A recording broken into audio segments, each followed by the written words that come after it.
Hey guys, मैं हूं आपके साथ सचिन मेवाड़ और हम पढ़ने वाले हैं मॉडर्न हिस्ट्री यानी कि आधुनिक भारत के इतिहास के बारे में। और आज जो हमारा लेक्चर रहेगा वो रहेगा मुस्लिम सांप्रदायिकता का उदय। ठीक है, किस पर आधारित है? आज का लेक्चर है मुस्लिम सांप्रदायिकता का उदय।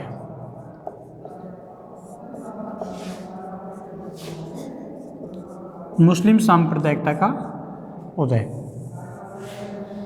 किसका? मुस्लिम सांप्रदायिकता का उदय और मुस्लिम लीग की स्थापना। दो लेक्चरों पर हम बात करेंगे मुस्लिम लीग की स्थापना।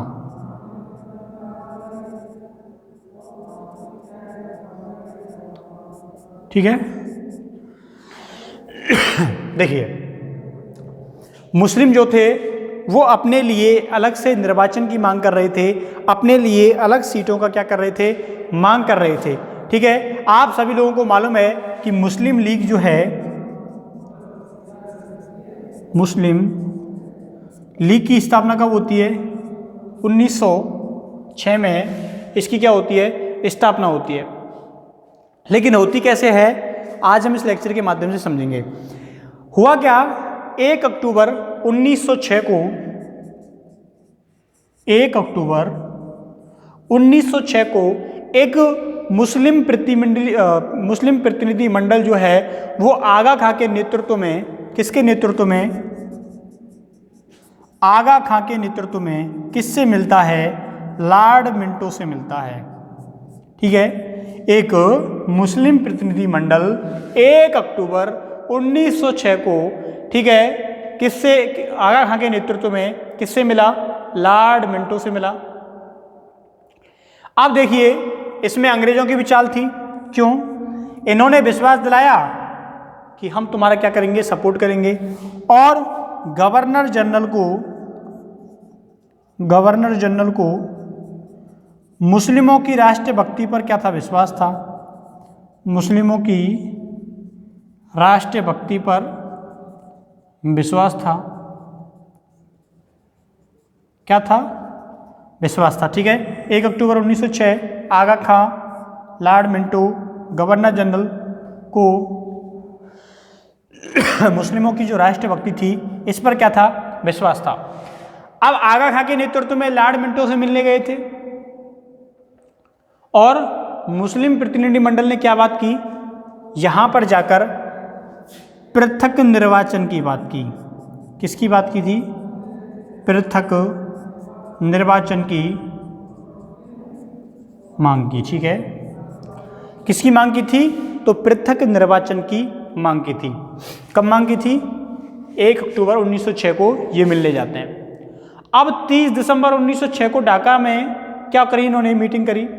क्या करी? मीटिंग की ढाका में बरार उल मुल्क के नेतृत्व में। किसके नेतृत्व में? 31 दिसंबर 1906 को कहाँ मीटिंग की गई? ढाका में बरार उल मुल्क की अध्यक्षता में। कब? 31 दिसंबर 1906 को। और समीमुल्लाह खां के नेतृत्व में। कौन? समीमुल्लाह खां। समीमुल्लाह खां के नेतृत्व में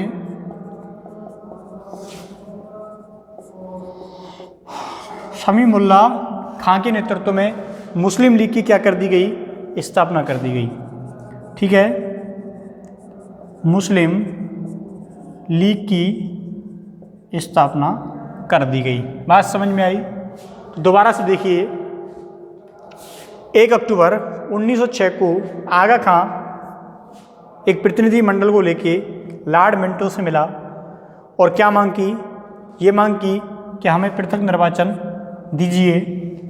उसके बाद 31 दिसंबर 1906 को ढाका में किसके नेतृत्व में? बरार उल मुल्क के नेतृत्व में। किसके नेतृत्व में? बरार उल मुल्क के नेतृत्व में। ठीक है, और समीमुल्लाह खां के नेतृत्व में क्या कर दिया गया? इनके नेतृत्व में तो बैठक हुई थी और समीउल्लाह खां के नेतृत्व में मुस्लिम लीग की क्या कर दी गई, स्थापना कर दी गई। बात समझ में आई? चलिए, इसके पहले अध्यक्ष किसको बनाया गया? इसका पहला अध्यक्ष जो है वो किसको बनाया जाता है? तो बरार उल मुल्क को इसका पहला अध्यक्ष बनाया गया। किसको? बरार उल मुल्क को इसका किसका? मुस्लिम लीग का पहला अध्यक्ष बरार उल मुल्क। बात समझ में आई? तो लिख लेना, मुस्लिम लीग का पहला अध्यक्ष बरार उल मुल्क को बनाया गया। चलिए थोड़ा आगे चलते हैं। इसका पहला अधिवेशन 29 दिसंबर 1907 को कहाँ हुआ? कराची में हुआ।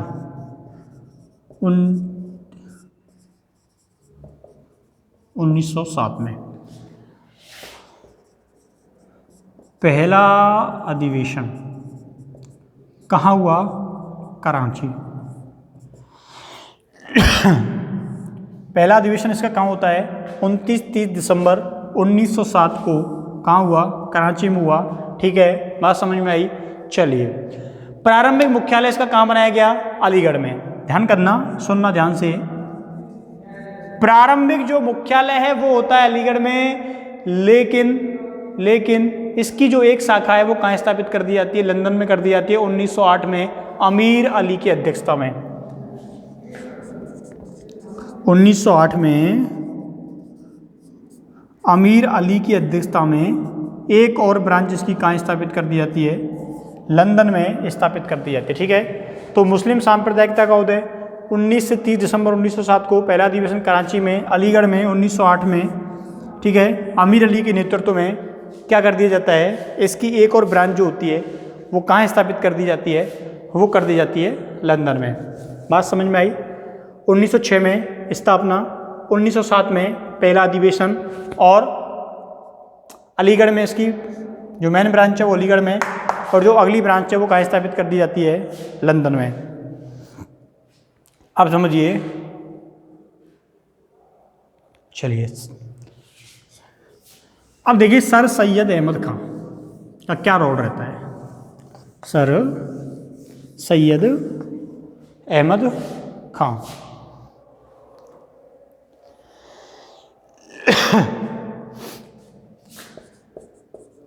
इनके बारे में मुझे बताने की आवश्यकता नहीं है, बहुत बता दिया इनके बारे में। सर सैयद अहमद खां, ठीक है। सर सैयद अहमद खां जो है ये क्या थे? मुस्लिमों की उच्च शिक्षा के क्या थे? हिमायती थे। क्या थे? मुस्लिमों के उच्च शिक्षा के क्या थे? ये हिमायती थे। ठीक है, इनके बारे में मैंने तुमको पूरा परिचय जो है वो बता दिया है। ठीक है, क्या क्या इन्होंने किया था, कैसे मुस्लिम जो मोमडन स्कूल है उसकी स्थापना की थी। यहाँ पे इनका नाम आया है इसलिए मैं बता रहा हूँ। तो ये मुस्लिमों की उच्च शिक्षा के हिमायती थे। क्या थे? मुस्लिमों की उच्च शिक्षा के क्या थे? ये हिमायती थे। 1882-87 में इन्होंने बीए पास कर ली थी। ठीक है, अब देखिए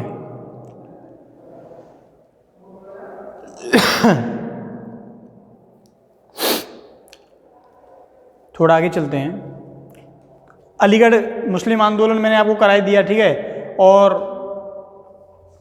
जो आगे था, अब देखिए ब्रिटिश नौकरशाही को समझिए। सर सैयद अहमद खां, देखिए इनसे संबंधित जो पीडीएफ है आपको लिखने की बिल्कुल भी आवश्यकता नहीं है। इनसे संबंधित जो पीडीएफ है वो मैंने क्या है अपलोड कर देता हूँ मैं टेलीग्राम पर। आप लोग वहाँ से बिल्कुल सिलेबस वाइज जो है इसको नोट करके आराम से लिख सकते हो।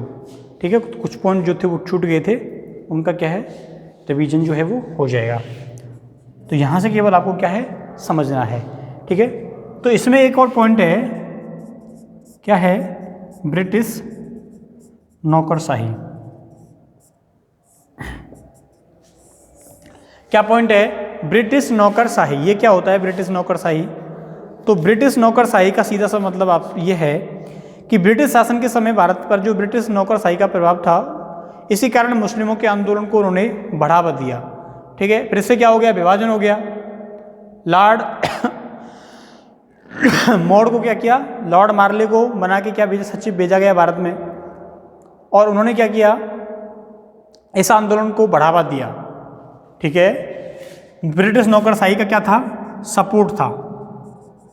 क्या था, ब्रिटिश नौकरशाही का क्या था, सपोर्ट था। किसको सपोर्ट था, तो मुस्लिम जो आंदोलन हो रहे थे, क्या हो रहे थे, जो मुस्लिम आंदोलन हो रहे थे उनको क्या था, सपोर्ट था। किसका, ब्रिटिश नौकरशाही का। जिसमें कौन मुख्य थे, भारत सचिव के पद पर कौन थे, लॉर्ड मार्ले।